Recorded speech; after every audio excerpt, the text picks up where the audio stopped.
Camera 1, on. Camera 2, on.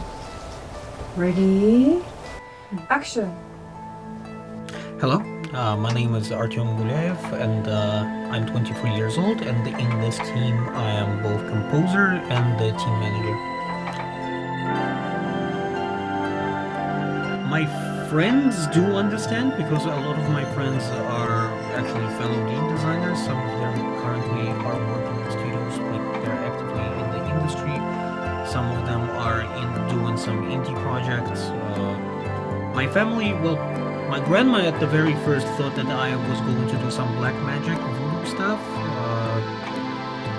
My mom understood me pretty often, so like she sponsored my initial education as a game designer. So thank you, mom.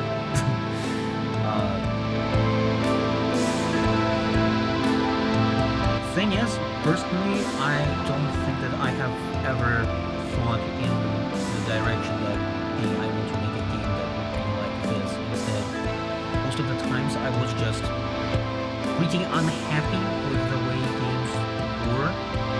When I was playing them, like, I always would find some things that I could improve on to make it looked a lot of times like a very obvious fix. For example, hey, why wouldn't you do that? Why wouldn't you do particularly this mechanic, or why wouldn't you do it differently, right?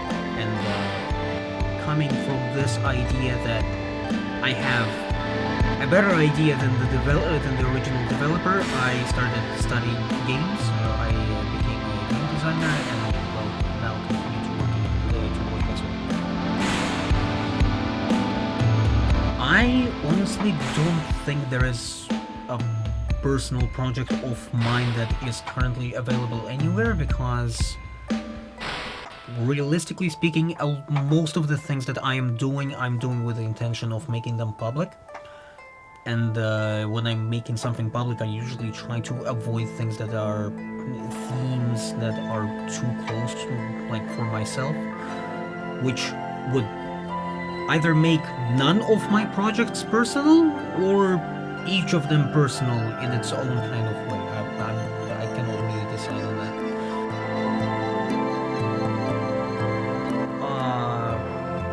Bills, a lot of them. And, well, in all honesty, I find it quite hard. That's a big challenge for me, but either way, I'm managing to pull through, so I think I'm doing good enough.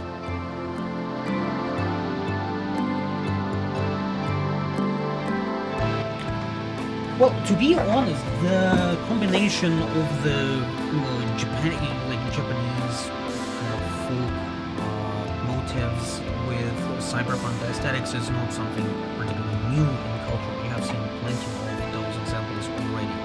Ghost in the Shell, Akira, many more. Like Katana Zero is also a great example of how it can be done in games.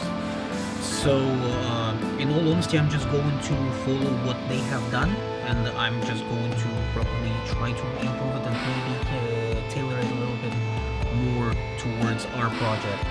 Main inspirations in terms of genres, if you would look into it, I would probably say synthwave or horror wave. So bands like Perturbator, Carpenter Brut, all of that, going to be a little bit more aggressive electro sound, and combining it with recordings and samples of real folklore motifs from Japanese culture.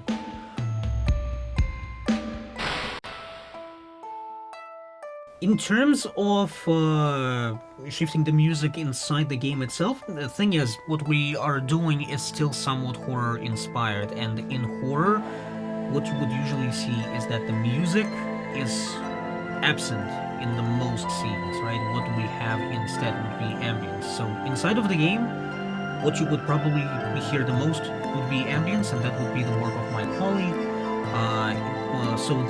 What I'm usually going to be focusing on is the main theme of the game. So the music that you will hear in the main menu, and the music that you will hear in the pause menu, and the music for the boss itself, right?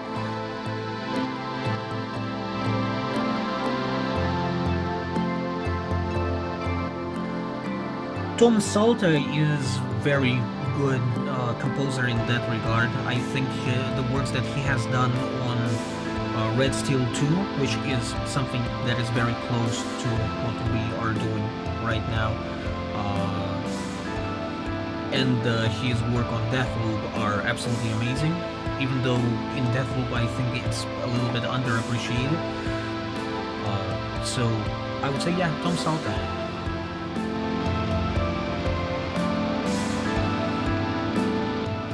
Most of the equipment, even though you can see this studio, a lot of work is actually done on my laptop at my home, and since, well, in this particular working schedule I can just kind of write ideas as they come in. I don't have to book a studio each time that I want to alter something inside the melody.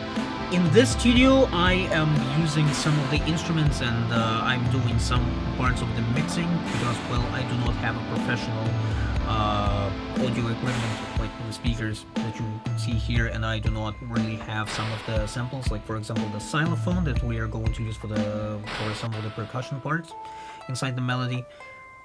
So yeah, most of the work is done on my laptop.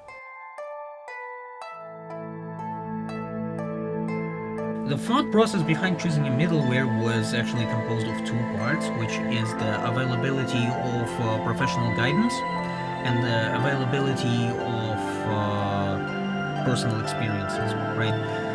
Because essentially the problem that we have currently ran into is that on the university campus, pretty much everyone who was very good with whys has currently left. Stuck in that regard, and the person that we have currently is, as one of our supervisors, is actually Fmod wizard, pretty much, from what I have seen and from what suggestions he have done for the project that I have been previously working on. And plus, as I have said, personal experience, I have been working on a project in Unity, which I have connected to Fmod myself, so I have coded all the Fmod related things in the project myself, and I have been working in the Fmod on this project, all of this myself, and therefore I have a